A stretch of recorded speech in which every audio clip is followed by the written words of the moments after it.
বন্ধুরা আজ শাঁখারি পাড়া গেলাম শাঁখা বানাতে। তো কার জন্য শাঁখা বানাতে এবং কিভাবে শাঁখা বানানো হয় তো এই ছোট্ট ভিডিওর মাধ্যমে দেখাবো, পুরো ভিডিওটা দেখতে থাকো। আজ ফাইনালি নিজের চোখে দেখলাম কিভাবে কি শাঁখা বানানো হয়। তো যেই কাকার কাছে আসছি সেই কাকাও কিন্তু আমাকে এক এক করে দেখিয়ে দিচ্ছে যে এভাবে এভাবে কিন্তু বানানো হয়। তো এখানে দেখতে পাচ্ছেন শাঁখাটাকে কিন্তু পালিশ করা হচ্ছে এই মেশিনটার দ্বারা, এবং সাইডে একটা মেশিন আছে দেখতে পাচ্ছ, ওই মেশিনটার দ্বারাই কিন্তু ফুটো করা হয়। মানে বিভিন্ন মাপের কিন্তু ওই শাঁখাতে ফুটো করা হয়, যে সোনাগুলো লাগানো হয় না, তো সোনার পাতগুলোর জন্য এই যে দেখতে পাচ্ছ এরকমভাবে কিন্তু ফুটো করা হচ্ছে এবং আস্তে আস্তে জল দেওয়া হচ্ছে যাতে না গরম হয়ে যায়। দিদির জন্য কিন্তু এই শাঁখাটা বানাতে আসছি, আর শাঁখাটা কিন্তু খুব সুন্দরভাবে রেডি করেছে। আগে থেকে যেহেতু বা বলা ছিল সেই জন্য শাঁখাটা অলরেডি কাটা ছিল। শাঁখাটাকে কিভাবে কি কাটা হচ্ছে সেটা কিন্তু আমি ভিডিওর লাস্টে দেখাবো। এই দেখো খুব সুন্দরভাবে কিন্তু শাঁখাটা রেডি করে দিয়েছে কাকা। এই কারখানাতে কিন্তু একজন কারিগর লাগবে, কেউ যদি শিখতে চাও তাহলে অবশ্যই কমেন্ট বক্সে কমেন্ট করো, আমি তার সাথে যোগাযোগ করে নেব।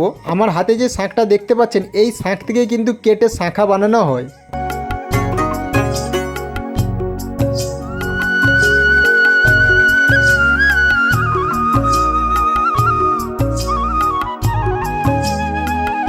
এই হচ্ছে সেই কাকা, দেখতেই পাচ্ছেন অনেকগুলো শাঁখা কিন্তু নিয়ে চলে আসছে আমাদের দিকে দেখানোর জন্য যে কেমন কেমন কি শাঁখা থাকে। তো যেমন তৈরি করতে হবে সেরকম মানানে কিন্তু এখানে শাঁখা তৈরি করে দেওয়া হয়। শাঁখা কিভাবে পড়তে হয় সেটাই কিন্তু দিদিকে দেখিয়ে দিচ্ছে, যে শাঁখার কিন্তু মুখ আছে, তো ওনারাই জানে যে কোন দিকে কি মুখ, সেটাই কিন্তু দেখিয়ে দিচ্ছে এবং ওভাবে কিন্তু পড়লে খুব সহজেই পড়া যায়।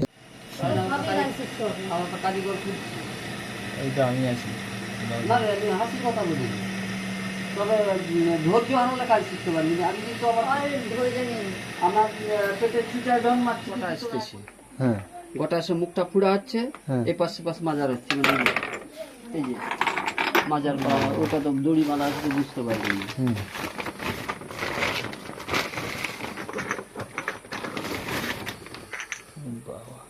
এক জোড়াই নেবো মধ্যখান থেকে, এটাও বাদ। সে মেশির কারখানা ঘরে না গেলে বুঝতে পারবি না।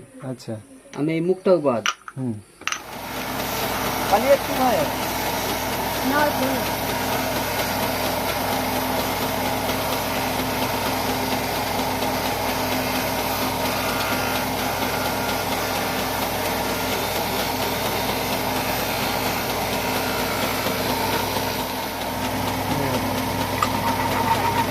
আর বেশি দেখবো নি, দেরি হয়ে গেল। আমাকে নামাতে ওইটা জোড়াটা নামাতে হবে।